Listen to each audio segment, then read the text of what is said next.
Madame, Monsieur, bonsoir. Merci de nous suivre depuis la présidence où le chef de l'État se prête une fois de plus à l'exercice de l'entretien télévisé. Un an d'accession au pouvoir, plusieurs chantiers entamés, d'autres poursuivis, des changements dans la configuration diplomatique des relations et ce qui retient encore plus l'attention des Burkinabés, le volet sécuritaire et l'espoir, Monsieur le Président, que votre arrivée au pouvoir a suscité. Nous évoquerons autant de sujets et bien d'autres. Bonsoir, Monsieur le Président. Bonsoir. Et pour mener à bien la tâche qui nous a été assignée, je suis avec mes confrères Patenema Oumar Ouedraogo des éditions Sidoya et Ismaël Ouedraogo de la télévision Burkina Info. Bonsoir, chers confrères. Bonsoir, Lutte. Bonsoir, Monsieur le Président. Bonsoir. Bonsoir, Lutte. Bonsoir, Monsieur le Président. Excellence, cela fait une année que vous êtes dans le fauteuil présidentiel. Jeune capitaine de 35 ans qui ne s'était pas tracé un destin politique. Et depuis votre arrivée, à l'image des récents événements que nous avons connus, chaque jour pratiquement a été jalonné par des questions d'État. Excellence, comment est-ce que vous vous sentez aujourd'hui et comment est-ce que vous vivez tout ceci ? Depuis le premier jour, nous avons dit que nous avons été révoltés par des faits, ce qui a conduit donc à entreprendre ces actions. Le peuple a bien voulu, depuis ce jour, nous confier donc la destinée de cette nation, chose que nous assumons pleinement. Certes, ce n'était pas l'objectif, comme vous l'avez signifié, mais la mission est sacrée, on nous l'a confiée et nous avons juré de mener à bien cette mission. Donc, on se sent de plus en plus réconforté tant que le peuple est avec nous et cette mission va la mener à bien. Les derniers événements, Monsieur le Président, c'était les 26 et 27 septembre, avec notamment ce qui s'est passé au Burkina Faso. Vous avez fait un tweet en disant « Je rassure de ma détermination à conduire la transition à bon port, en dépit de l'adversité des différentes manœuvres ». Alors, comment vous vivez ces événements, ces multiples rebondissements contre votre pouvoir? Il faut d'abord signifier que, comme je dis, l'itinéraire emprunté est difficile. Nous avons une lutte à mener contre l'impérialisme. Et l'impérialisme, ce n'est pas uniquement ceux qui sont à l'extérieur, c'est surtout les valets locaux sur place. Ce sont des choses que nous vivons depuis le premier jour. Mais bon, on s'était dit que c'est logique, lorsque nous nous sommes révoltés, 2 mois, 3 mois, certains peuvent ne pas être contents, jusqu'à 6 mois on observait. Mais à un moment donné, il faut que les gens arrêtent. Ça continue, on a mis en garde plusieurs fois. Et ben, on ne peut pas concevoir qu'un an après que le peuple ait choisi son itinéraire, que nous sommes dans une nouvelle configuration, que des gens s'opposent à cela. Est-ce à dire que c'est la tolérance zéro désormais contre toute personne qui s'aventurerait à déstabiliser votre pouvoir? Ne dites pas notre pouvoir, je dirais toute personne qui voudrait, c'est-à-dire se mettre en travers de la marche de ce peuple-là. Il n'y aura pas de sentiment. Ça, c'est terminé. Nous avons assez sensibilisé, nous avons assez parlé aux gens. Et voilà. Ce n'est pas comme si on ne les connaît pas. Nous les connaissons. Certains sont venus ici, nous les avons dit. On vous flatte. L'impérialisme n'a pas d'amis. Peut-être que certains se sentent obligés parce qu'ils ont peut-être des serments qu'ils ont prêtés avec les impérialistes et il les faut aller au bout. C'est fini. C'est fini. Monsieur le Président, des sous-officiers, des officiers aujourd'hui, est-ce que toutes ces arrestations ne montrent pas qu'il y a un malaise au sein de notre armée au Burkina Faso? Pas de malaise. Ce sont des individus manipulés. Voilà. Il n'y a pas de malaise. Les hommes se battent au front. Il n'y a aucun malaise. Et si vous regardez ceux qui sont dans ces situations-là, ce n'est pas forcément des gens venus du front. Donc des Burkinabés se battent. On ne peut pas concevoir que d'autres qui sont à l'arrière, ils se permettent de rentrer dans certains projets. Et en fait, il faut reconnaître que les impérialistes, ils sont très malins. Ils peuvent prendre quelques individus avec qui ils traitent, et ces individus se sentent obligés d'aller au bout parce qu'ils sont menacés aussi. S'ils ne vont pas au bout, ce qu'ils ont pris ou bien les serments qu'ils ont prêtés avec eux, ils auront des problèmes. Mais ils vont embarquer d'autres personnes dedans. C'est peut-être que les gens soient intelligents. Mais voilà, il n'y a pas de problème majeur. Tout le monde ne sera pas d'accord, mais ça fait partie. Excellence, l'un des gros sujets d'intérêt pour la population, c'est bien la question sécuritaire, la sécurité et la défense. Une année après, le Burkina qui continue d'essuyer de lourdes attaques, comme on l'a vu à Congo il y a quelques semaines. Alors, 53 morts, ce fut énorme, Monsieur le Président. On aimerait un peu comprendre ce qui s'est réellement passé. Les batailles, il y a des morts. Mais 53, on trouve ça trop. Sûrement que quelque chose n'a pas fonctionné. Les enquêtes sont en cours aussi. S'il y a des choses qui n'ont pas fonctionné à notre niveau, qu'on puisse régler ça rapidement. Mais il faut reconnaître que Combri, c'était une action audacieuse. C'était très audacieux parce que c'est une zone qui a été abandonnée, qui était sous contrôle terroriste. Donc, vous savez très bien, depuis 2021, personne n'y a mis pied. Il faut y aller. Toutes ces zones où on est absent depuis des années, nous allons y aller. Ce sera des batailles très dures, il faut s'y attendre, mais nous sommes là pour ça, il faut qu'on y aille. Alors pour rester dans cette région, Tangaï c'est une des communes rurales qui a été reconquise il n'y a pas très longtemps, avec à la clé l'installation d'une base militaire et même le retour des populations. Sur le terrain, vous pourrez le constater. Voilà. Il y a des choses même que nous voyons souvent qui ne nous plaisent pas forcément, parce qu'il arrive que certains communiquent, on a reconquis tel village, les gens ont rejoint. Peut-être que d'autres personnes contestent ça, notamment sur vos plateaux télé. Mais ça constitue des victoires pour vous. C'est symbolique en termes de victoire pour vous, naturellement. Je suis d'accord, mais vous voyez ce qui se passe. Lorsqu'il y a ce débat-là, d'autres disent oui, c'est reconquis, d'autres disent non. Les villageois se mettent à se filmer eux-mêmes dans leur village pour prouver que c'est reconquis, et les voilà au marché, ainsi de suite. Bon, nous, dans notre stratégie, je dirais, ça ne nous plaît pas trop. Nous voulons que ça... Ceux qui veulent le constater, ils peuvent aller sur le terrain. Il y a des zones aujourd'hui, vous partez, vous circulez. Donc c'est mieux que les gens aillent constater. Mais on ne veut pas que les gens s'exposent en se filmant et puis en montrant. Le Premier ministre a dit il y a quelques mois qu'on était à 60% de couverture du territoire. Quelques mois plus tard, nous sommes à 1 an de votre pouvoir, du MPSR2. Vous pouvez quand même donner une idée de la reconquête du territoire burkinabé à l'ensemble des citoyens qui nous regardent. Il n'y a pas cette partie du Burkina où nous ne pouvons pas mettre pied. Les populations de Djibo, de Dori qui nous regardent diront nous sommes sous blocus, il faut des convois pour venir vers nous. Oui, même si demain nous sommes à 100%, on fera peut-être des escortes, on va protéger nos itinéraires. Parce que c'est une guérilla, c'est une guerre. 2, 3, 4 individus sortent et voilà, commettent des dégâts sur quelques camions et puis ils disparaissent. Et voilà, donc on va toujours protéger nos itinéraires, on va toujours escorter nos commerçants et tous ceux qui se déplacent. Alors l'une des plaintes, c'est le temps que ça met. Je prends l'exemple de la ville de Nouna qui a été ravitaillée rien que le mardi, mais là on a mis pratiquement 1 mois pour ravitailler cette localité-là. Bon, peut-être le délai est dû peut-être aux conditions du terrain. Avec la saison, peut-être c'est pas facile. Et la planification des missions, donc dans ces situations-là, c'est pas aussi simple. Mais ce sont des choses qu'on va rattraper. Alors, Excellence, une année après votre arrivée au pouvoir, est-ce que, au regard de la configuration des choses dans la lutte antiterroriste, vous êtes toujours dans la pensée que les armes seules suffisent à vaincre le phénomène? Nous ne sommes pas dans les armes seules. Nous sommes dans la communication aussi, n'est-ce pas? On a fait comprendre que nous connaissons le problème et que les gens devraient s'abstenir de se lancer donc dans ces mouvements-là, parce qu'on sait ce qui a amené les gens à prendre les armes, éventuellement à rejoindre les camps de ces criminels-là. Ça, c'est de la communication. On a assez communiqué pour les dire, de se soustraire de cette lutte-là, parce que nous savons ce qui a amené ça. Voilà. On a sensibilisé beaucoup, ça fait une partie. Les armes, ça fait bien sûr partie, mais il y a le développement aussi. Donc nous avons lancé les deux volets en même temps. On crée de l'emploi, on crée des opportunités.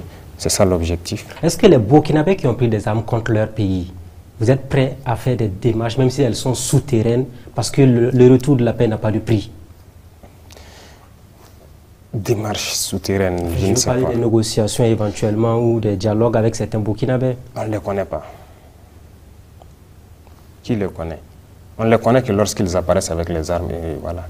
Donc, on ne sait pas avec qui on va dialoguer. C'est pour ça justement qu'on parle sur les antennes, pour que chacun puisse comprendre que ce n'est pas la bonne formule et qu'ils doivent arrêter. Mais si les gens ne déposent pas les armes, Voilà. On passe par la manière des armes aussi.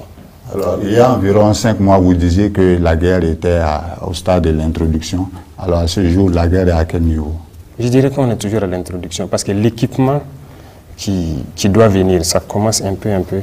On n'est même pas à 10% d'abord. La guerre n'a pas encore commencé? Nous sommes à l'introduction, comme on l'a dit. Les opérations sont plus aériennes et souvent aéroterrestres. Nous avions beaucoup de soucis. Que ce soit l'effectif, l'organisation, l'équipement, ce n'était pas ça. On se disait qu'il y avait de la logistique, des armes et tout, mais on ne voulait pas nous donner. Mais on est arrivé, on a constaté que ce n'était pas le cas. Il n'y avait rien, les gens n'ont pas préparé la guerre. Pendant que ça fait des années de guerre. La première des choses, c'était de chercher à savoir qu'est-ce qu'il y a dans nos soutes. Il n'y avait rien. Il n'y avait rien. On ne pouvait même pas trouver 200 Kalachnikov en réserve. Pour l'ensemble des territoires burkinabés? Bien sûr. 200 Kalachnikov? Il n'y en avait pas en réserve dans les soutes. Okay. On a envoyé des missions à aller vérifier. Vous pouvez aller, vous êtes des journalistes, allez-y au niveau du matériel, vous les demandez en octobre qu'est-ce qu'il y avait, quelle quantité de munitions il y avait. On ne pouvait pas communiquer. Ce n'était pas nous en son temps qui allons sortir et dire ok, nous on croyait que, mais c'est pas ça, c'est une information qu'on donne aux terroristes. Il fallait s'équiper, être à un niveau. Aujourd'hui, je peux le dire, parce que nous avons au moins 10 000 fois peut-être cette quantité aujourd'hui. Donc, Excellence, quand pourrons-nous véritablement estimer le début de cette guerre? Ça a débuté, comme je l'ai dit, parce qu'il y a eu quand même de l'équipement qui est venu. Nous sommes à l'introduction. Voilà, donc vous avez attendu le développement maintenant? Oui, ne vous en faites pas. Vous ferez partie des grosses missions dans les jours à venir. Avec plaisir, Excellence. Je voudrais qu'on reste là-dessus une fois encore. Vous avez dit au début, c'était des petits problèmes logistiques et de considération de la vie humaine. Est-ce qu'une année après, vous maintenez les mêmes propos? Je dirais même, pire que ça. Parce que nous n'avons pas compris comment on n'a pas pu s'équiper, avoir un minimum pour faire la guerre. On était très surpris de voir qu'on n'avait rien. Même le côté logistique, les gens quittaient, lorsque vous voulez organiser des opérations dans un groupement, vous quittez Kaya ou Bobo pour venir à Ouagadougou. Vous gagnez quelques 5-7 pick-up, vous êtes content, vous repartez, vous faites, et vous venez réintégrer ici. Aujourd'hui, aucun groupement ne vient à la portion centrale pour chercher ses moyens. Ils ont tous leurs moyens, ils font leurs opérations. C'est en un an. N'est-ce pas l'occasion pour vous de faire la lumière sur l'audit au niveau des forces armées? Parce que vous avez dit qu'il n'y avait rien. Tout cet argent qu'on investissait, finalement, dont on parlait, est-ce que vous êtes prêt à faire toute la lumière? Parce qu'il faut quand même faire un audit pour comprendre pourquoi on n'avait pas des armes alors qu'on était en guerre depuis près de 7 ans. Il y a une justice militaire, et il y a même la justice civile. Il y a beaucoup de structures de contrôle. Nous avons donné le temps. Et je pense qu'on est même allé loin. Vous avez vu entretenir une réorganisation dans la justice militaire. Est-ce que vous avez cherché à comprendre ce qui s'est passé? On va même réorganiser parce qu'il y a des dossiers qui sont là-bas. On dit qu'il faut que ça avance vite. Il faut que les Burkinabés sachent ce qui se passe. Les officiers milliardaires en question, vous en avez parlé. Est-ce que vous allez les traquer jusqu'à leur dernier retranchement afin qu'ils rendent au peuple ce qu'ils ont pris indûment? Ce que je souhaite même, ce n'est pas les officiers seulement qui sont fautifs dans cette affaire. Il y a des militaires et il y a des civils. Vous savez très bien. Vous savez qu'il y en a qui ont été découverts, mais est-ce qu'ils ont été jugés? Rien. Allez-y aussi demander à la justice, faites vos enquêtes, demandez-leur quelle est la situation. Parce que je pense que lorsqu'il y a des situations comme ça, il y en a même qui ont... Voilà, il y a des structures de lutte contre la corruption qui ont porté plainte contre certains individus dans ce pays, allant dans ce cadre-là, mais il n'y a rien eu, non. Excellence, on va s'intéresser également à celle au sein de l'armée. C'est un aspect qui vous tient à cœur, mais il y a également un volet important sur la cohésion et l'entente au sein de cette armée. Bien avant votre arrivée, plusieurs observateurs avaient fait cas de division et de gestion clanique au sein donc de notre armée. Mythe ou réalité? Et si réalité, est-ce que vous êtes parvenu à restaurer la cohésion? Ce que je vous dis, la question de cohésion, il faut le prendre sur plusieurs angles. D'abord, on a dit une armée qui combat par, non, on aime dire par cotisation, c'est compliqué. Quand on dit unité, je pense que c'est du français. L'unité, ça fait un. Mais l'armée, c'est des unités. Mais on n'avait pas d'unité en tant que telle. Juste quelques unités constituées. Donc, il fallait se réorganiser. Aujourd'hui, nous avons plusieurs bataillons. Des hommes qui sont ensemble, qui se connaissent très bien et qui travaillent ensemble. Ça, déjà, la cohésion commence par ça. Lorsque vous êtes ensemble, vous vivez ensemble, vous affrontez les terrains ensemble, vous ne pouvez qu'être unis. Donc nous sommes dans cette phase et tous les combattants sont unis. Ils sont dans des unités et ils sont voilà, en bonne cohésion. Ce que vous entendez un peu par-ci par-là des problèmes de cohésion, je dirais que ce n'est pas des problèmes en tant que tels. Voilà, c'est des individus. Vous savez, il y en a qui ne croient pas du tout qu'on peut aller nous-mêmes. Pour vous dire clair, lorsque nous avons décidé de nous séparer de certains partenaires, il y a des officiers qui ont carrément écrit, les fiches sont là. D'autres sont venus nous voir, on ne va pas tenir un mois. Tant que en fait, ils sont pessimistes, ils ne croient même pas en eux. Donc ces gens vont véhiculer des messages. Voilà, en ville et tout, il y a problème de cohésion, on n'est pas d'accord avec ça. Non, on tient. Quel avenir pour la gendarmerie nationale? Comme vous êtes là, vous pouvez le dire publiquement devant les citoyens. Elle va exister, il n'y aura pas de projet éventuellement au niveau de la gendarmerie? Qu'est-ce que la gendarmerie a fait de mal? S'il y a des individus à la gendarmerie qui font du mal au peuple, ils vont répondre. Voilà. Si demain c'est toute la gendarmerie, je ne peux pas vous dire aujourd'hui, mais pour l'instant, c'est quelques individus à l'intérieur de la gendarmerie qui sont manipulés. Donc vous le rassurez, la gendarmerie ne sera pas dissoute comme le disent certaines langues. Qui vous a dit ça? Beaucoup de choses se disent. C'est une guerre de communication, c'est une guerre psychologique. Donc, vous savez, les gens sont très intelligents dans le mauvais sens. Voilà, c'est des fuites en avant. Ils s'imaginent ce qu'on va faire si jamais, si jamais, si jamais. Voilà, donc je dirais aux gens de ne pas s'intéresser à ces propos-là. Voilà, on sait ce qui se passe. C'est des gens qui sont intelligents, mais dans le faux montage. Les détachements militaires burkinabés, on en parle, Excellence, parce qu'il y a eu il y a eu des attaques. On a des victoires aussi, c'est la guerre avec des défaites aussi. Quel est le point des détachements militaires actuellement au Burkina Faso? Le point, c'est-à-dire au niveau du maillage du territoire. Oui, les détachements ont toujours existé, mais le maillage, je ne parlerai pas des détachements, c'est le nouveau redécoupage. Nous avons redécoupé en 6 groupements et nous avons souhaité que les groupements soient autonomes. Ce que nous essayons de faire en moyens logistiques, armes, munitions, tout. C'est pourquoi je vous disais tout à l'heure, aujourd'hui un groupement, pour faire ces opérations, n'a pas forcément besoin de venir à l'arrière pour demander quoi que ce soit. Ils ont tout le nécessaire à leur niveau, ils sont autonomes carrément. Sur le côté financier, ils sont vraiment autonomes. Voilà, donc c'est ça le plus important. Et chaque groupement gère les détachements. Ils peuvent déplacer certains détachements ou créer d'autres. C'est eux qui repositionnent pour savoir en fonction des couloirs d'infiltration et tout, où est-ce qu'ils vont se positionner. Excellent. Je vais vous poser une question sur les soldats. Est-ce que vous avez prévu d'améliorer leurs conditions opérationnelles sur le terrain, que ce soit sur le plan matériel, mais sur le plan financier également? Sans vous mentir, moi j'ai un rêve pour le soldat. Et je vais vous dire clairement, ce sont des gens qui se sacrifient pour cette patrie-là. C'est ce qu'on a essayé de faire pour les VDP, améliorer un peu. Vous savez que le soldat aujourd'hui, sa solde indiciaire, ce n'est pas ça. Nous tous, nous sommes soldats. Hein. Et à la retraite, il y a des soucis. Ce sont des choses. On veut faire la guerre, récupérer nos terres et exploiter nos ressources. Et je pense que quand l'économie se portera mieux, on va revoir la condition du soldat. Il faut qu'il vive bien et qu'à sa retraite, il puisse vivre dignement. Voilà, même les questions de logement et tout, on y réfléchit, on a déjà beaucoup de plans. Et pour ce qui concerne également les VDP? Nous avons déjà fait un petit effort. Je pense que les VDP, ils n'étaient pas payés à ce coût-là. Vous étiez à 20 000, vous êtes passé à 60 000 aujourd'hui. Voilà, c'est largement au-delà du SMIC. Et on compte aller plus loin. Voilà, mais je dis, tout dépend de la situation économique du pays. Plus on reconquiert et qu'on arrive à entretenir l'économie, voilà pourquoi je dis les deux vont ensemble. On va améliorer leurs conditions.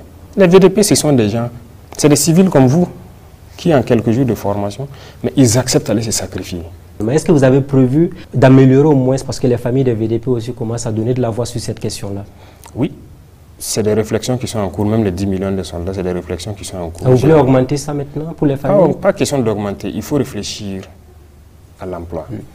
J'ai vu des reportages où les familles se font la bagarre pour ça. Et ce n'est pas intéressant et on connaît aussi beaucoup de familles de soldats tombés qui peinent à pouvoir rentrer parce qu'il y a des conflits. Ça, ce n'est pas intéressant. Il faut qu'on réfléchisse à une formule pour que ça puisse bénéficier à la famille du soldat. Et on va réfléchir à la même formule pour les familles des VDP. Une formule juste qui ne va pas heurter les sensibilités africaines parce qu'il ne faut pas que l'argent soit objet de division. Excellence, l'opinion s'intéresse également à la coordination du travail sur le terrain entre FDS et VDP parce que de plus en plus, on a le sentiment que les VDP tombent beaucoup plus au front. Et l'opinion aimerait savoir comment est-ce que tout ceci est organisé. Il y a une bonne collaboration. Pour la plupart du temps, tout se passe très bien. Ils évoluent ensemble. Voilà. C'est quelques localités où il n'y a pas de... C'est rare qu'il y ait des localités où il n'y a pas de FDS. Soit il y a la police, il y a la gendarmerie, il y a des localités où il y a l'armée.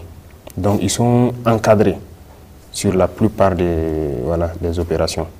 Mais ce n'est pas une statistique à faire comme ça, parce qu'ils sont peut-être plus nombreux que l'armée. Plus nombreux que l'armée. On a plus de VDP que de militaires. Vous croyez qu'on a combien de soldats? Quel était l'effectif de l'armée avant que nous en arrive? Allez-y chercher.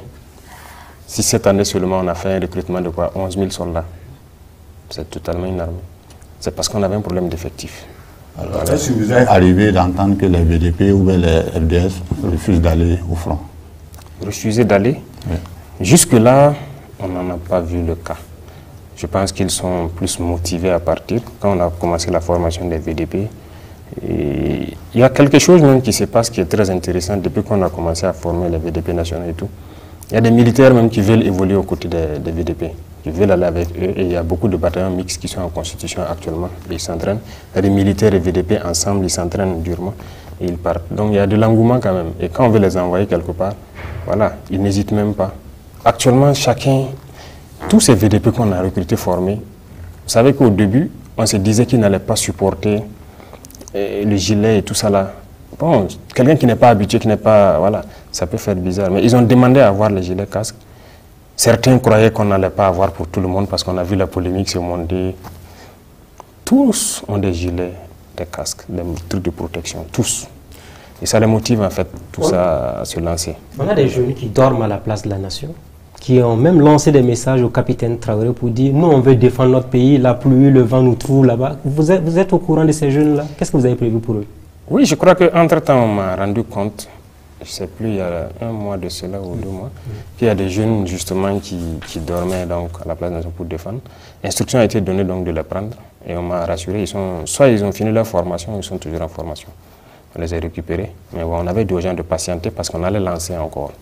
Voilà. Mais je ne sais pas s'il y a toujours de l'affluence. Voilà. Mais il faut reconnaître que les Burkinabés sont engagés pour défendre leur terre. C'est ça le plus important, et c'est cet éveil-là qu'on cherchait. Les gens ont compris et on rend grâce à Dieu. Et aujourd'hui, que peut-on faire comme point du recrutement et de la formation des contingents? Oui, je vous disais que cette année seule, quand on prend l'armée des terres, on est à 11 000 qu'on a recrutés. La plupart sont en MCO. Ce qu'on dit MCO, c'est les phases avant l'engagement. Ils font une mise en condition opérationnelle, c'est-à-dire un entraînement particulier intensif.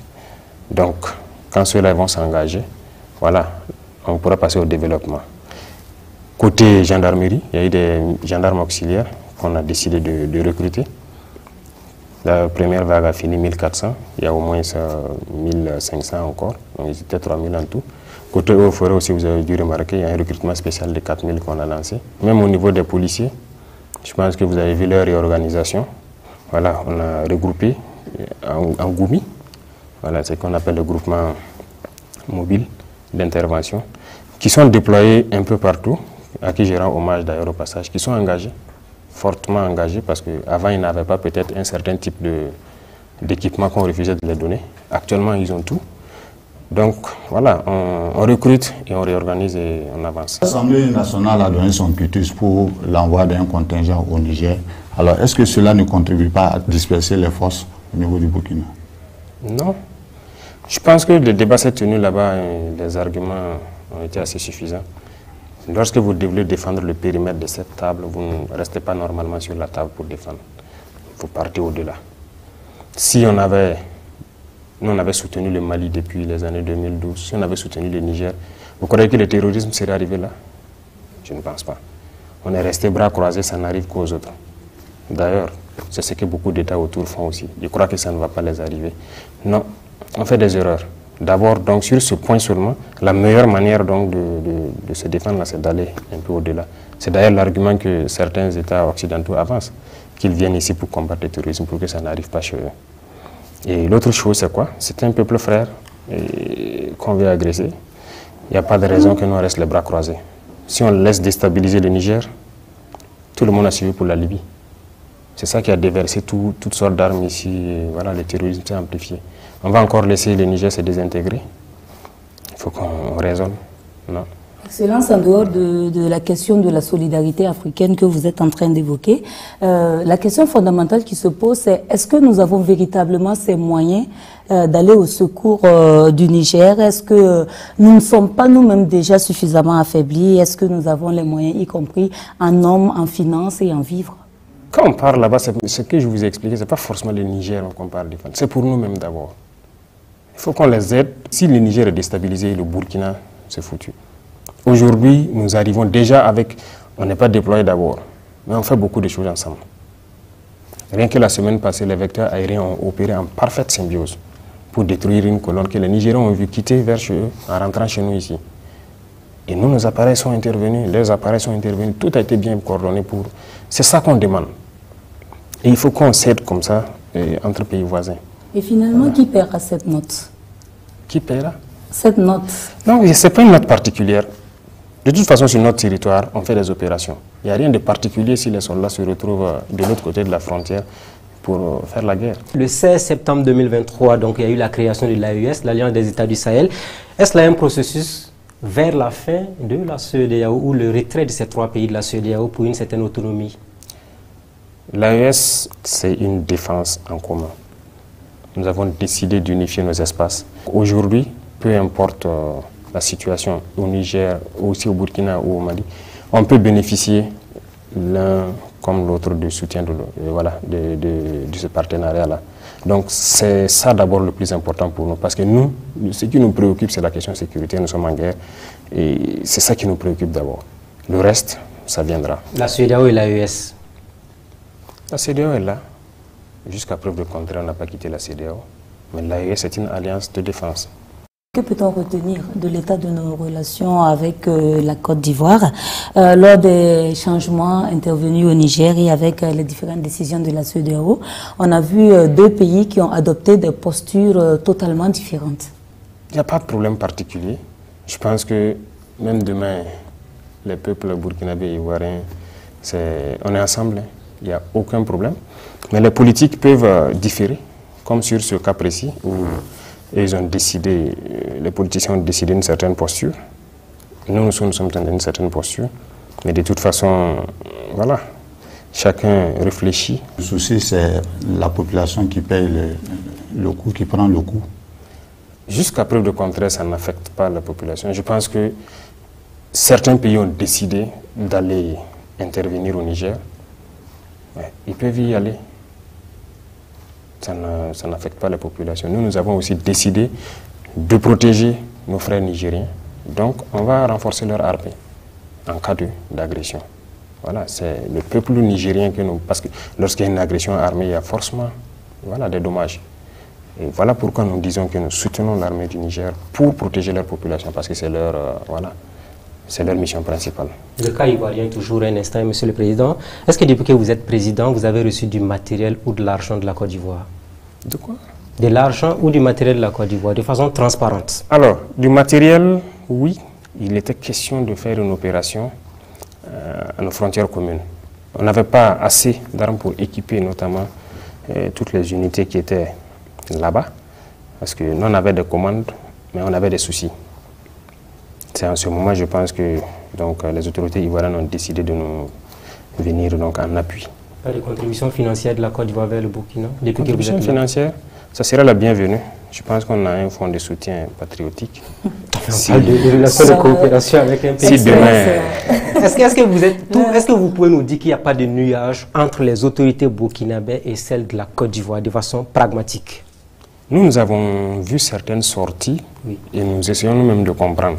Jusqu'à preuve de contraire, je ne pense pas que les autorités burkinabées ont fait des sorties pour agresser verbalement ou quoi que ce soit les autorités ivoiriennes.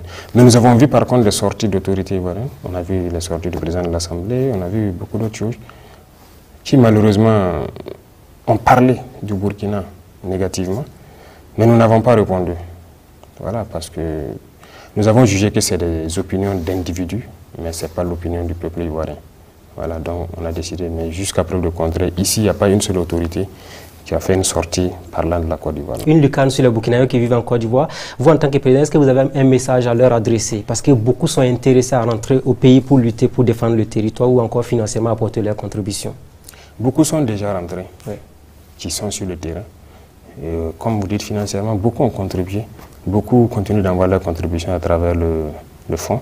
Et il n'y a pas longtemps, les opérateurs ivoiriens sont venus ici même, ils ont fait un congrès, ils ont contribué. Donc vraiment, on les remercie, on les encourage. C'est de la Côte d'Ivoire seulement? Non, non, non, beaucoup de la diaspora.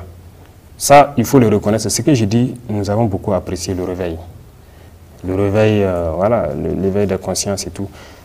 Les gens aiment leur pays, ils aiment leur patrie, et peu importe où ils sont, ils pensent toujours au pays. Ça, moi, j'ai beaucoup apprécié. Et cette année seulement, si vous comptez le nombre de fois, ceux de la diaspora qui ont eu des congrès ici, c'était vraiment très bien. Et à chaque fois, ils viennent et ils contribuent. Donc, ce n'est pas la Côte d'Ivoire seulement, tous les Burkinabés de l'extérieur, on les salue. Monsieur le Président, quelque fait marquant de notre diplomatie, c'est la cristallisation des relations entre le Burkina Faso et la France et notre rapprochement avec la Russie. C'est ce que nous sommes en train de travailler véritablement à être autonomes, ou est-ce que nous sommes en train de travailler à nous faire encore chapeauter par un autre maître, entre guillemets? Un autre maître, c'est trop dit. Je ne pense pas que dans l'histoire de la Russie, par exemple, la Russie n'a jamais colonisé un pays ici. Vous êtes d'accord avec moi? Vous connaissez un seul pays en Afrique ici que la Russie a colonisé? Ou partout ailleurs? Donc, il ne faut pas comparer d'abord les deux. Les vérités d'hier peuvent toujours être celles d'aujourd'hui. Pas évident, mais c'est pour vous dire que nous avons suivi l'évolution de notre pays avec un partenariat. Aujourd'hui, nous sommes dans la guerre, nous avons aussi suivi. On a jugé que ce n'est pas sincère. On arrête. Pourquoi depuis 1960 jusqu'à aujourd'hui, soi-disant indépendance, vous savez bien qu'il y a beaucoup de mots. Ça ne va pas. On produit beaucoup, on a toutes les richesses, mais pourquoi ça ne va pas? Il y a quelque chose qui ne marche pas. Nos matières premières sont exportées. À les transformer, on revient nous vendre encore avec... donc on exporte en quelque sorte nos emplois et toute notre richesse. Sur le plan économique, rien ne va. Sur le plan de défense, on a vu avec la guerre, rien ne va. Pourquoi il faut continuer? On change de partenariat. Qu'est-ce qui garantit que la Russie sera mieux que la France à l'avenir? Les Russes suivent très bien ce qui se passe en Afrique. Et c'est parce qu'ils sont aussi anti-impérialistes que nos esprits, je peux dire nos idées convergent. Voilà. Déjà, quand vous prenez nos équipements ici, la plupart de nos équipements sont russes. La plupart. Ils acceptent de nous vendre tout. Et vous avez vu un équipement, je dirais français peut-être ici? Il n'y en a pas beaucoup. Quelques-uns. Aujourd'hui, dans cette guerre, comme on le dit, cette année, nous avons fait l'expérience. On refuse de nous vendre, par exemple, beaucoup d'États impérialistes refusent de nous vendre ce qu'ils disent, ce qui est létal. Des canons qui se montent sur l'avion, on refuse de nous vendre. Et voilà. Et avec la France, il y a beaucoup de choses qu'on souhaite payer, mais ils ne vont pas nous donner la licence. On ne va pas nous vendre. Et même avec les Américains, on a eu des soucis. Donc, les terroristes doivent avoir une arme, ils nous tirent dessus. Bon, nous, on ne doit pas avoir ce qui tue. C'est des gaz lacrymogènes, c'est autre qu'on peut nous vendre. Je ne sais pas. Si nous sommes en guerre et que nous avons des populations qui meurent, on veut se défendre, et vous refusez de nous vendre ce qui est létal, vous n'êtes pas nos amis. Monsieur le Président, on va parler des réformes politiques et institutionnelles. Alors, à quand la levée de la suspension des activités des partis politiques? La suspension, ce n'est pas de plein gré. Vous avez vu, c'est une question de sécurité d'abord. On ne souhaite pas que les gens commencent des activités politiques et qu'on soit amené à déployer des forces pour sécuriser. Parce que je pense qu'il y a eu le cas dans un pays voisin où des politiciens ont voulu faire une rencontre et des gens sont venus s'en prendre à eux. Voilà. Et ça nous a interpellés. On dit, bon, c'est difficile, nous on veut employer la force à autre chose. Aujourd'hui, je vous disais que beaucoup d'unités sont constituées. Vous voyez pas trop de policiers dans la rue comme ça. Voilà, on est concentré sur la guerre, on ne peut pas encore se partager pour sécuriser beaucoup de... Il y a trop de partis politiques. Est-ce que vous craignez les partis politiques au Burkina Faso? Craindre pourquoi? S'ils reprennent leurs activités avec éventuellement des mobilisations, on n'a pas fini. Non, ça ne craint pas. Je vous dis que C'est le peuple qui décide. Vous êtes sûr qu'il y aura de la mobilisation? Non, ce n'est pas ce qu'on craint. Donc si vous n'êtes pas sûr, pourquoi vous ne les laissez pas reprendre leurs activités sans problème? C'est la question de sécurité, j'ai dit. Si demain on dit à des gens de faire leurs activités et que des gens les agressent, qu'est-ce que vous direz? Les OSC qui mènent des activités à l'image des partis politiques. Les OSC qui mènent des activités comme quelle activité? Il y a des organisations de la société civile qui soutiennent les marches, comment on appelle ça? Les meetings là? Les meetings et autres. Vous êtes sûr que c'est des OSC? C'est le peuple. Parce que quand vous dites OSC, ce sont généralement des gens qui ont peut-être... voilà. Le ressenti général est qu'il y a peut-être du 2 poids 2 mesures. Non, c'est un phénomène spontané. Ce n'est pas forcément une OSC qui organise une activité ou truc. C'est un phénomène spontané. C'est la masse populaire qui a compris et qui soutient. Donc là, c'est autre chose. Ce n'est pas forcément une OSC qui s'est levée pour organiser un événement. De toute façon, on a suspendu pour des mesures de sécurité et au besoin, on analyse la situation. On va lever. Qu'est-ce que vous avez pour intention d'assainir justement cette vie politique-là? Et si oui, comment est-ce que vous comptez procéder? Bien sûr, on va assainir. Je pense qu'il y a la relecture des textes. Et vous trouvez normal même que quand on prend le nombre de partis politiques au Burkina, vous trouvez normal qu'on ait tous les idéologies pour développer le Burkina. On a besoin de 100 000... Vous comptez donc toucher au multipartisme qui a déjà été consacré? Le multipartisme existera. En tout cas, il y aura des conditions pour pouvoir exercer, et ceux qui rempliront les conditions exercent. Monsieur le Président, il y a des gens qui manifestent tout le temps, qui vous soutiennent. Et s'il y a des gens qui veulent organiser des marches de contestation de votre pouvoir, est-ce que vous allez les laisser faire? Ce n'est pas mon pouvoir, c'est le pouvoir du peuple. C'est vous qui êtes le président? Oui, mais c'est le pouvoir du peuple. C'est le peuple qui a décidé que nous soyons là. Ça, il faut que vous le compreniez. Et si une autre partie du peuple dit on va manifester contre le pouvoir actuel, est-ce que vous êtes prêt à les accepter? À les accepter, ils peuvent manifester. Il n'y a pas de problème.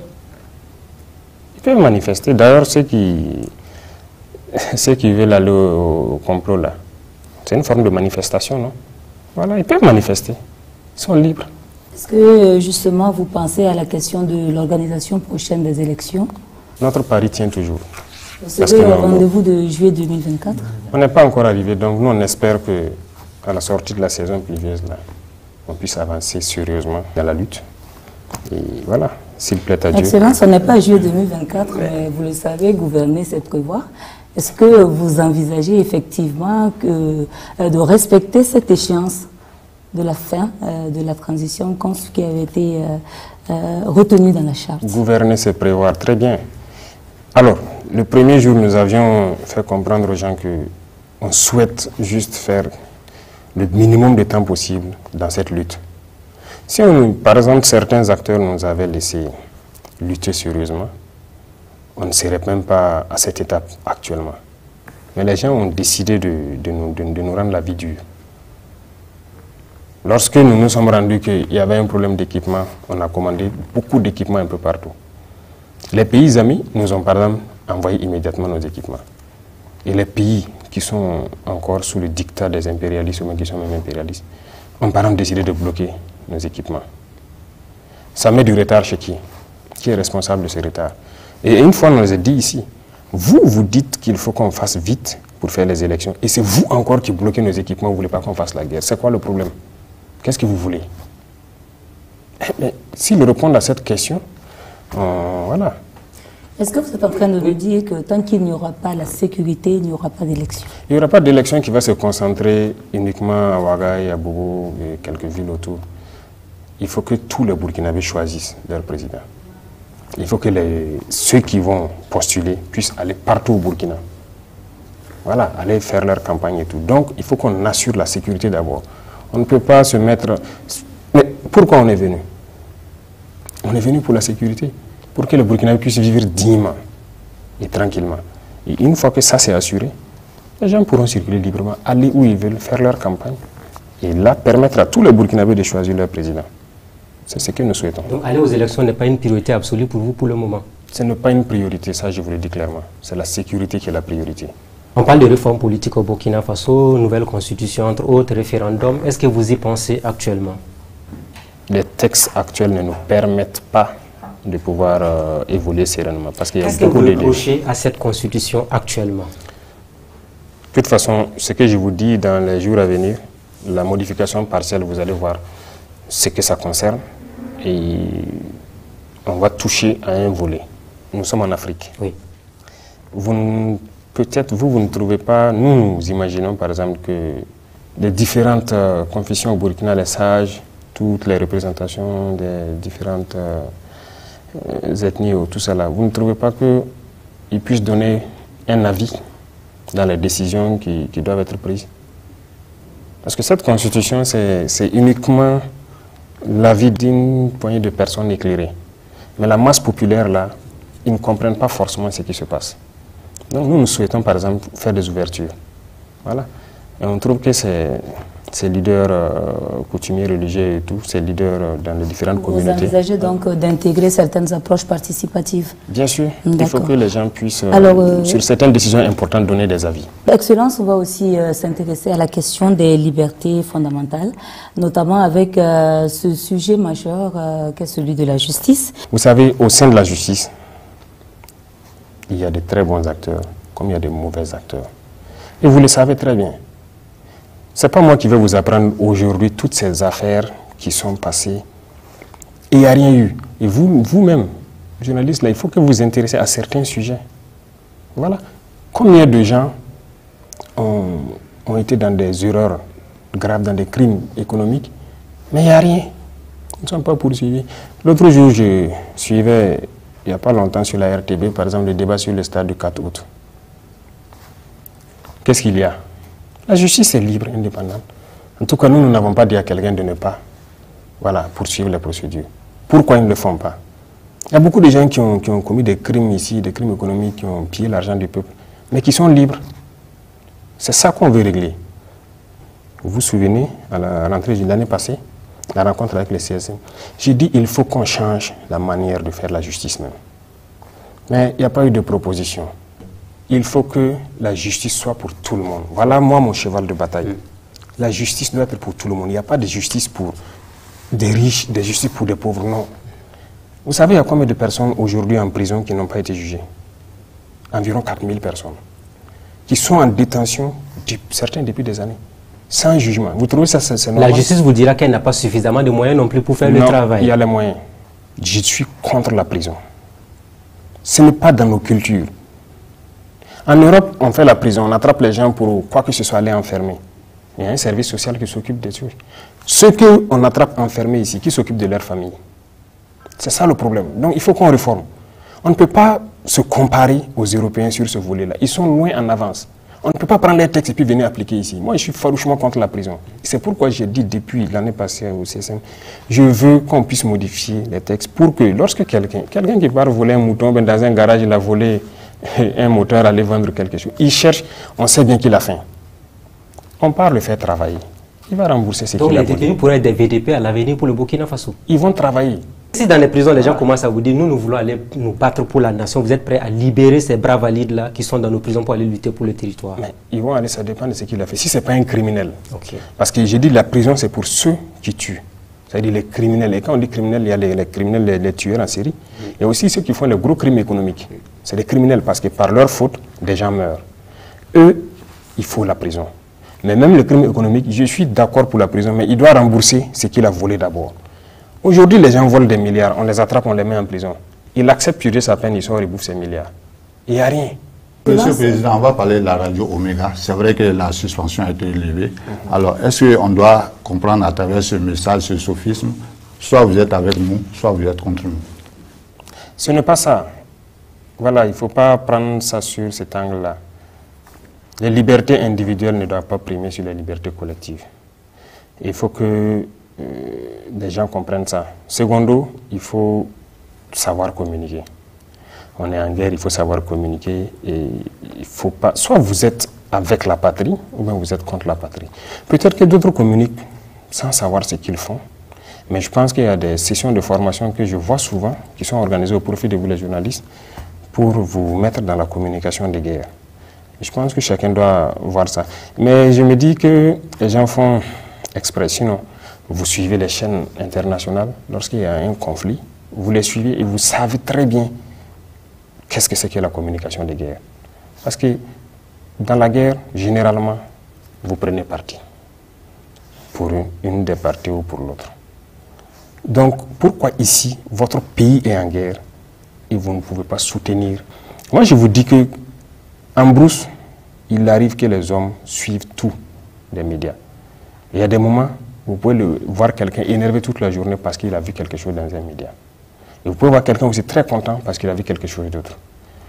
Donc, il faut savoir communiquer en temps de guerre. Nous sommes actuellement en temps de guerre. Est-ce que vous songez, par exemple, à établir de nouvelles règles de fonctionnement des médias? Et subsidiairement, Monsieur le Président, je voudrais savoir si dans l'ensemble, le durcissement du ton du gouvernement à l'endroit des médias est la signification du fait que vous n'êtes pas satisfait du travail général qui est abattu par ces médias. Pas satisfait, ce que je disais, peut-être par méconnaissance pour certains, mais beaucoup font déjà très bien leur travail. Pourquoi on ne reproche pas à tous les médias? Ce n'est pas à tous les médias qu'on fait des reproches. Je vais vous dire quelque chose. La guerre, c'est quelque chose d'assez bizarre. Lorsque on est combattant sur le terrain et qu'on part dans une bataille, il y a deux situations qui peuvent arriver. Vous remportez la bataille sans investir les lieux, ou bien vous remportez la bataille, vous investissez les lieux. Ça veut dire que quand vous investissez, vous pouvez voir tous les dégâts que vous avez causés. L'ennemi que vous avez tué, le matériel que vous allez remporter, en tout cas tous les détails, et vous repartez. Lorsque vous gagnez une bataille et que vous avez tous les détails, c'est de l'extase. Vous êtes très content. Et ça vous motive à aller demain, à repartir à l'offensive. Ça, c'est très important. Ok, l'ennemi, ce sont des combattants. Ils réagissent de la même façon. Aujourd'hui, il est très difficile pour eux de venir mener des batailles contre nous et investir les lieux. La plupart du temps, dès qu'ils viennent, ils tirent, ils ramassent leur corps et ils fuient parce qu'ils ne veulent pas rester que les vecteurs aériens viennent les trouver sur place. Ça veut dire qu'ils ne savent pas très souvent qu'est-ce qu'ils ont causé comme dégâts. Lorsqu'on donne à l'ennemi ces informations, ok, vous êtes venu aujourd'hui, vous avez fait tant de dégâts, ça l'encourage à revenir et à reprendre. Et vous savez bien que même ceux-là qui ont créé la liberté d'expression dans leur guerre, on ne communique pas sur certaines choses. Mais il faut reconnaître aussi que quand même les médias ont beaucoup aidé à améliorer les conditions des soldats sur le terrain. Parce que si ça ne se savait pas, beaucoup de choses, vous êtes président aujourd'hui, peut-être qu'il y a des choses qui se passent sur le terrain dont vous n'avez pas connaissance, et les médias peuvent être là pour critiquer, pour que ça puisse changer dans le bon sens. On préfère que si vous avez une information qui concerne les soldats sur le terrain, que vous puissiez écrire et venir. Venir à quel niveau? La direction du protocole est là. Oui. Vous prenez contact. Votre porte est ouverte à tout le monde, sans problème. À tout le monde. Il y a beaucoup de... Moi, j'ai reçu des journalistes ici, même de Omega.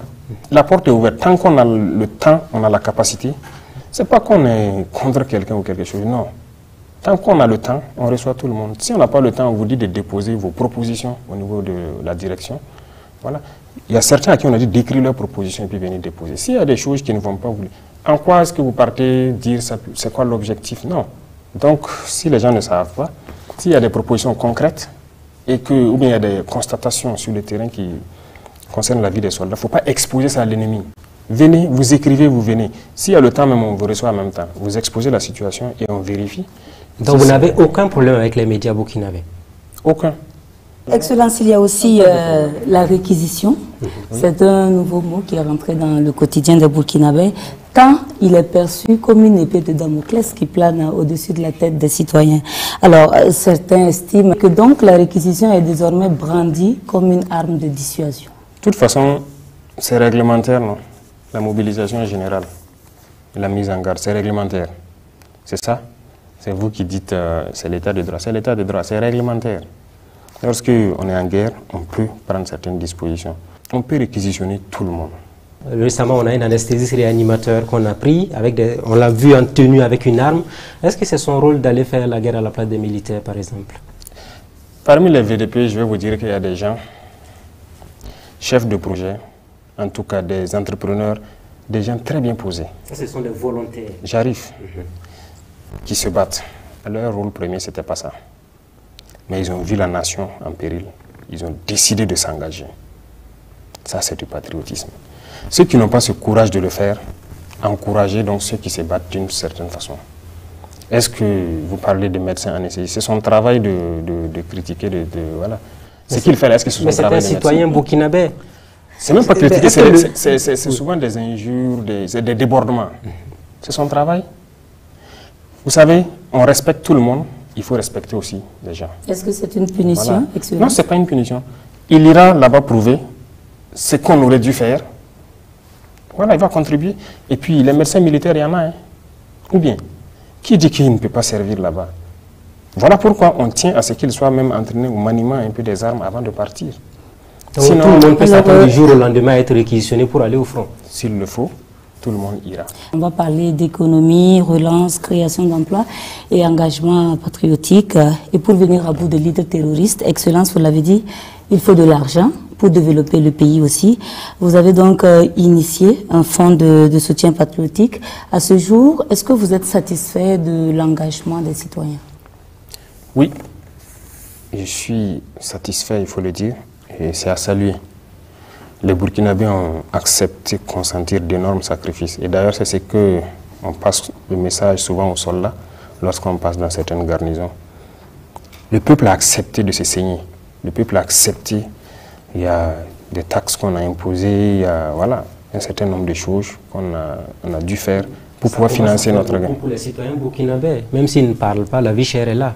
Les Burkinabés ont accepté volontairement de contribuer. Quand on est parti d'abord sur le fonds de soutien patriotique, au début on avait dit qu'on allait retenir 1%. C'est ça, non? Oui. Il y a des gens qui ont dit que non, ça ne peut pas se faire parce que les fonctionnaires souffrent déjà beaucoup trop, ainsi de suite. On a dit il n'y a pas de problème, c'est volontaire. Dans le volontariat, là, vous savez combien de fonctionnaires sont venus souscrire? D'autres même demandent à ce qu'on prenne plus que 1%. Nous on dit, on rend grâce à Dieu. Et tout ce qu'on a fait, en termes de taxes et autres, les Burkinabés ont accepté. Parce qu'ils ont compris que personne ne viendra financer cette guerre. D'ailleurs, même avec tout ce qu'on récolte, voilà qu'on veut payer, c'est certain, ils bloquent notre argent. Mais il faut qu'on sauve le pays. Et les gens ont compris ça, c'est à saluer. Et nous, on ne peut que remercier ce peuple-là pour avoir compris le sens de notre combat, pour avoir compris l'idéologie que nous développons. Vous allez avoir de nouvelles taxes encore? Est-ce qu'il faut s'attendre à de nouvelles taxes encore au Burkina Faso? Ou bien on s'arrête là pour le moment parce que ça commence à peser un peu sur le panier ménagère. Depuis que les dernières taxes, je ne pense pas qu'il y ait de nouvelles taxes encore. Hein. On observe. Je pense qu'actuellement, on acquiert beaucoup de choses et grâce à ce fonds-là. Donc, ça suffit. Si on veut passer à une autre étape, on tiendra à informer le peuple. On ne va pas faire quelque chose d'assez contraignant sans informer le peuple. Donc, pour l'instant, en tout cas, ça arrive à nous soulager. C'est ce que je vous disais. Aujourd'hui, il n'y a pas cette personne. Je vais vous dire, les combattants là, tout le monde est conscient que ça a changé sur le volet logistique en un laps de temps. Que ce soit l'armée de terre, que ce soit les différents combats, la gendarmerie, la police municipale, les eaux et forêts, les GSP, tous ceux qui n'avaient pas d'armes ont des armes aujourd'hui. Ce sont des corps déjà constitués. Ce sont des corps constitués et qui, quand on prend le cas de la police, pendant longtemps, nous on a suivi toute la guerre là, les armes qu'on appelle les PKMS et autres. Ils ont réclamé ça pendant longtemps.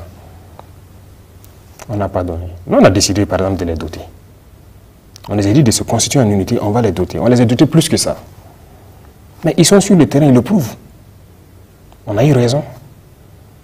Ça crée de la sécurité dans plusieurs zones qu'ils ont occupées et qu'ils sécurisent.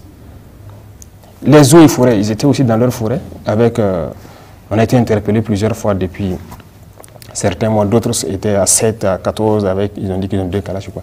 Aujourd'hui, ils sont tous équipés, ils rentrent en bourse avec les BDP, ils sont contents. Ça fait quoi? Ça fait plus de sécurité pour les citoyens.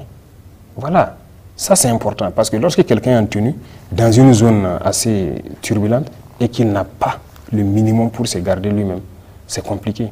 Donc voilà pourquoi on a assez misé sur ça, les équipements, et même la logistique, les moyens roulants et tout. Vraiment, tout ça, c'est au compte du peuple. Ça fait estime également qu'on ne part pas chercher l'argent là où on peut en trouver suffisamment, notamment dans les dossiers de crimes économiques, et aussi au niveau de certains travailleurs qui semblent plus nantis que le commun des travailleurs. On ira chercher où il faut. Concernant les crimes économiques, moi je vous dis de repartir, ceux qui font les unités d'investigation, repartir voir la justice pour qu'ils sortent les dossiers et qu'ils jugent. Et la dette intérieure, parce qu'il y a beaucoup d'entreprises aujourd'hui qui souhaitent qu'on paye la dette intérieure et relancer l'économie. Ça a commencé, je pense qu'il n'y a pas trop de retard. Voilà, le Trésor règle ça, en tout cas au fur et à mesure. Je suis ça. Voilà, c'est vrai, on avait mis un frein à un moment donné parce qu'il fallait vraiment s'équiper. Vous ne savez pas ce qu'on a vécu pendant un temps donné, mais bon, c'est assez compliqué. Quand vous recrutez, par exemple, on a lancé pour les VDP, on fait rentrer 5000 VDP et vous vérifiez pour voir si on peut les équiper tous. Et vous vous rendez compte qu'il n'y a rien. Qu'est-ce que vous faites? On va les former, les laisser sortir, on va les tuer. Parce que s'ils repartent chez eux, on va les tuer. Il fallait les équiper en urgence. Donc ça fait qu'on a dû bloquer un peu certaines factures au niveau des entreprises pour payer de l'équipement en attendant de mettre en place le fonds. Le fonds est mis en place maintenant, ça fonctionne. Donc je pense que les entreprises, en tout cas beaucoup, sont en train d'être soulagées. Oui, mais certaines entreprises demandent à ce qu'elles soient exonérées de certaines taxes compte tenu de la situation. Exonérées? Non. D'abord, même les taxes que nous on a instituées, la plupart, quand ce soit la boisson ou autre, la téléphonie, ce n'est pas les entreprises, hein. C'est les citoyens qui payent. Pour l'instant, on n'a pas touché une entreprise proprement dite. C'est les citoyens qui payent. Lorsqu'on a augmenté le prix de la boisson, c'est augmenté chez vous aussi, non? Bien sûr. Vous avez mis également en place l'actionnariat populaire en appelant à l'engagement de tous. Et récemment, vous étiez à Bobo pour la pose de la première pierre d'une usine de transformation de la tomate. Peut-on en déduire que l'initiative se porte bien? Oui. Une fois de plus encore, moi je dis, on rend grâce à Dieu que les gens aient compris l'esprit qui est derrière cette idéologie-là. Les dévanciers ont parlé beaucoup de ça, d'autres ont voulu initier, mais c'est un système qui a été combattu. Pourtant, c'est un système qui marche. Nous, ça nous fait mal de voir aujourd'hui. Vous êtes déjà allé sur un site d'orpaillage, voir dans quelles conditions les jeunes Burkinabés travaillent. Le courage qu'ils ont de faire ça. Par exemple, on veut semi-mécaniser ça un peu, pour qu'au moins ils puissent soustraire le maximum de leur labeur et que ça puisse aller de façon un peu plus mécanique. Ça fait partie des missions de l'APEC. Tout ce qu'on produit ici, vous êtes d'accord qu'on produit tout ce... Quand on prend les produits de première nécessité, l'huile, le lait, comment je vais dire, même ces pâtes de tomates qu'on a. Vous trouvez normal que nous, on cultive l'arachide, le soja, le sésame, tout ça, nos noix de karité, tout exporté, et ensuite payer encore l'huile de l'extérieur? Est-ce que c'est normal? Vous trouvez normal qu'on laisse nos producteurs produire la tomate, que des gens viennent d'ailleurs, la caisse qu'ils pouvaient vendre à 30 000 ou combien? On paye à 1000 francs, on part, on transforme en pâte, on revient nous vendre. Non. Ça va, on a réfléchi, on a pensé. Il faut qu'on ait beaucoup d'entreprises de ce genre-là, pour la transformation, pour la mécanisation, pour en tout cas beaucoup de choses. Comment financer? On a pensé à ce modèle. Et le peuple finance. Est-ce que vous avez des garanties que cet argent va bien être utilisé pour éviter éventuellement que les gens souscrivent et que l'argent se retrouve éventuellement détourné? Je suis ça de près. Voilà, ce qui a mené d'ailleurs à pouvoir poser la première pierre et commencer la construction de la première usine. Et ça continue. Donc celui qui va voler 5 francs d'un Burkinabé dans cette affaire, il sera face à vous. Hein, c'est ça que j'appelle un crime. Oui. Voilà. Ça, ce n'est pas tolérable. Et je pense que ceux qui sont au niveau de l'APEC le savent. On a fait d'ailleurs une visite là-bas dernièrement. On ne peut pas s'amuser. Et d'ailleurs, les citoyens suivent ça aussi. Tous ceux qui souscrivent, voilà, ils suivent. Il y a des plateformes, si ce n'est pas déjà prêt, où les gens pourront suivre les souscriptions et l'évolution. Et ça évolue très bien. Et depuis un temps donné, on est très satisfait. Ça, vraiment, on remercie beaucoup le peuple qui a compris, que ce soit le Burkina de l'intérieur, surtout de la diaspora aussi, parce qu'il y a carrément un bureau qui s'occupe de la diaspora. Et ça se porte très bien. La production agricole va mobiliser 3000 militaires et des PDI, alors pour la production de 190 000 tonnes de céréales et de légumes.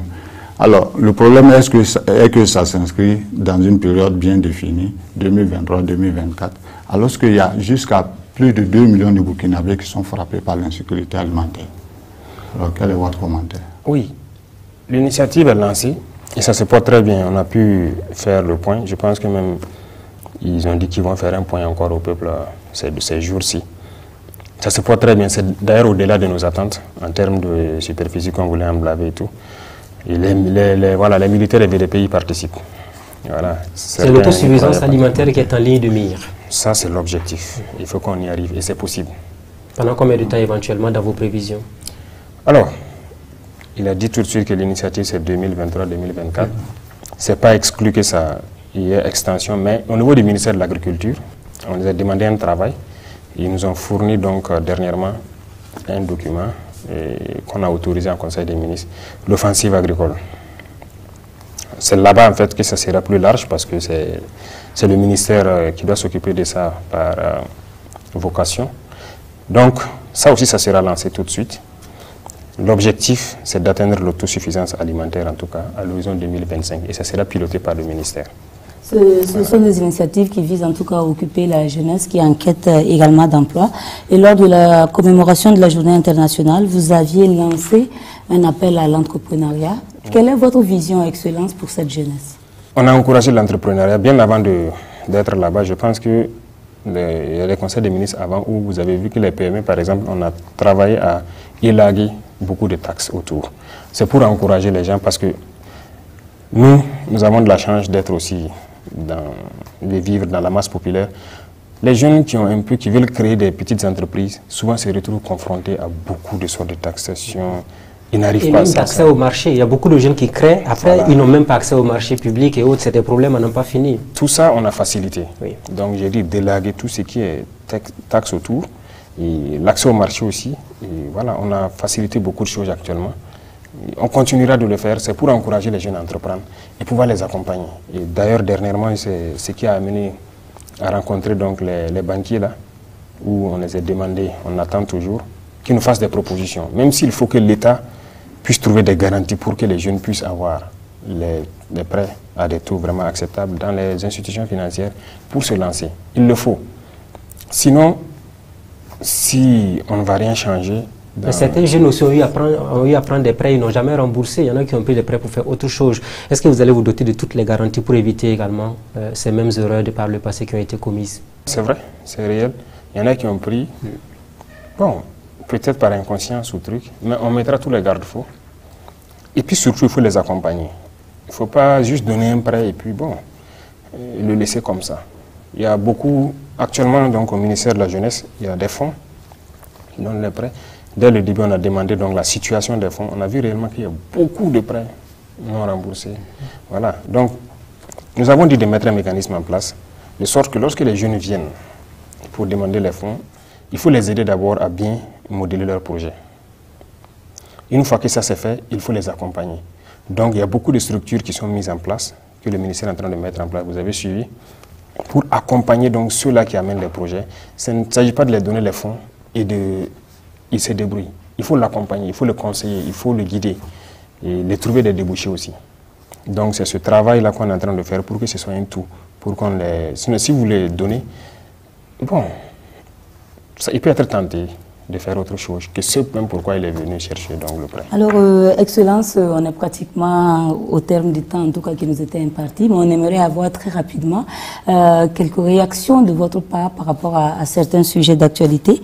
Tout à l'heure, on a évoqué le cas du stade du 4 août, 11 milliards comme somme initiale, des travaux engagés, non homologués par la FIFA, beaucoup à refaire et bien évidemment, une facture qui va s'agrandir avec ce que nous avons comme amenuisement de nos ressources financière. Qu'est-ce que ça vous fait comme ressenti lorsque vous entendez toutes ces choses? Non, c'est peinant.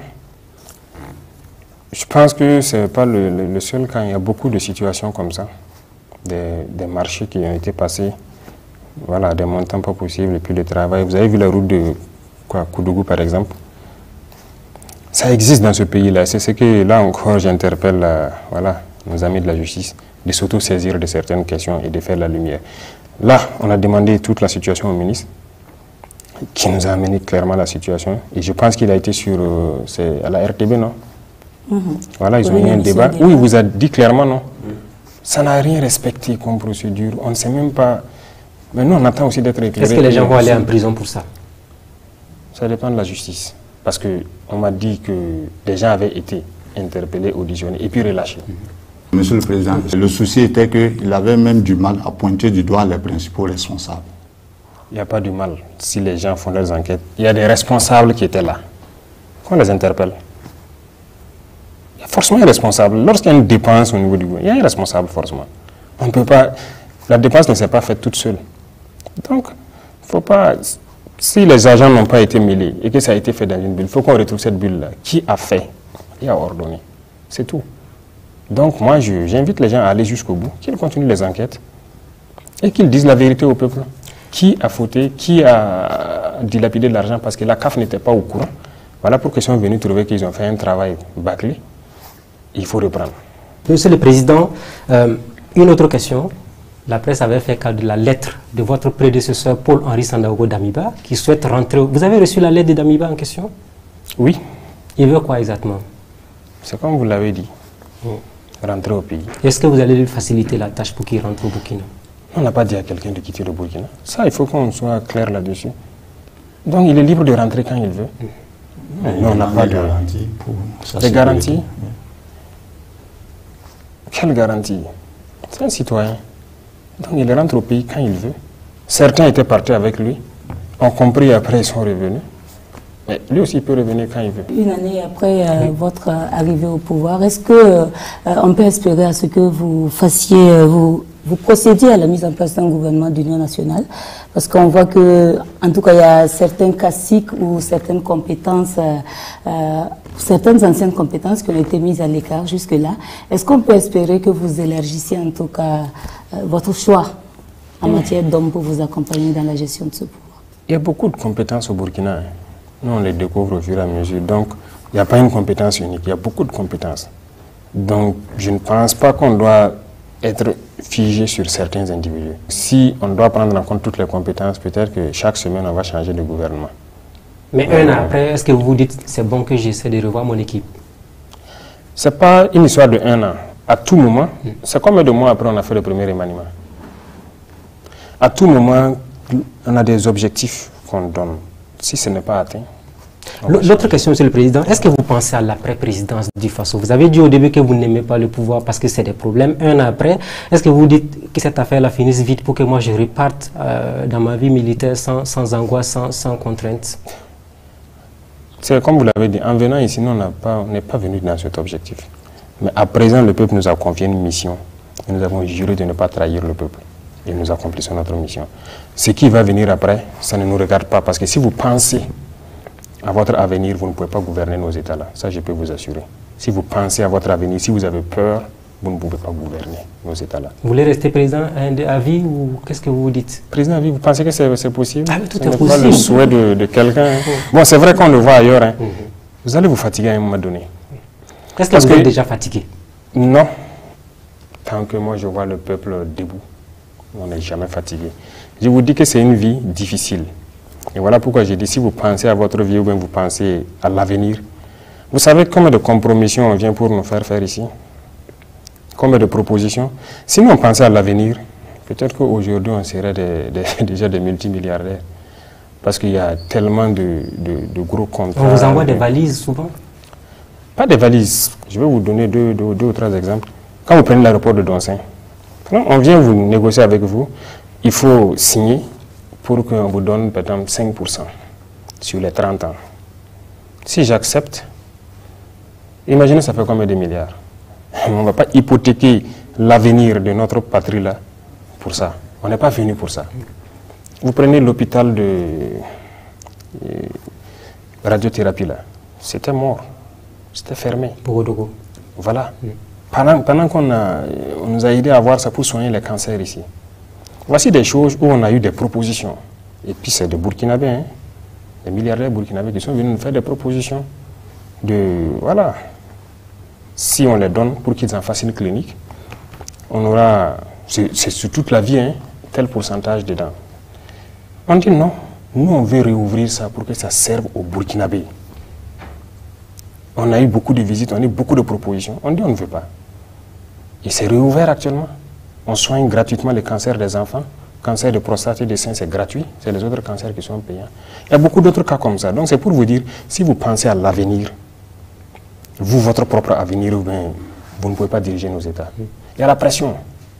On vous fait toutes sortes de pressions, des menaces, du tout. Mais nous sommes là pour le peuple. Donc vous avez des insomnies au quotidien? Insomnie? Pas d'insomnie, parce que nous n'avons pas peur. Vous n'avez pas peur? Non. Excellence, une année après être arrivé dans le fauteuil présidentiel, d'adresser un mot à l'ensemble de la population avant qu'on ne referme donc ce temps d'échange. Le mot qu'on peut adresser, c'est remerciement. Remerciement pour la confiance placée en nous et remerciement pour la confiance placée à l'idéologie que nous sommes en train de développer. Remerciement pour leur esprit panafricain, parce qu'il faut reconnaître que le peuple, si nous sommes dans un esprit de révolution panafricaine et que le peuple soutient, ils sont dans le même esprit. Donc nous ne pouvons que les remercier pour tout ce qu'ils font. C'est une confiance qu'on a. Sinon, on n'aurait pas lancé la PEC et puis avoir des souscriptions. On n'allait pas lancer les fonds de soutien et avoir des souscriptions. Le peuple a eu confiance en nous. On peut les rassurer que nous n'allons jamais briser cette confiance. Et on ne peut que les remercier et les demander de rester en veille et surtout de rester à l'écoute des vraies informations qui puissent provenir donc, voilà, de nous. Et parce qu'il y a souvent trop de fausses rumeurs qui peuvent amener les peuples à commettre l'irréparable très souvent.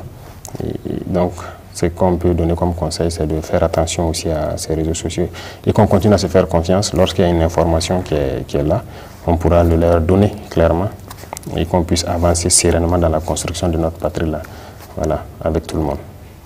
Merci donc, Excellence, pour cet entretien qui a duré plus d'une heure d'horloge et qui s'est voulu en tout cas sans tabou. Nous espérons que les Burkinabés y ont trouvé réponse à leurs préoccupations. Merci à mes confrères Patenema Ouetraogo des éditions Sidoya et Ismaël Ouetraogo de Burkina Info. Madame, Monsieur, merci de nous avoir suivis et à très bientôt.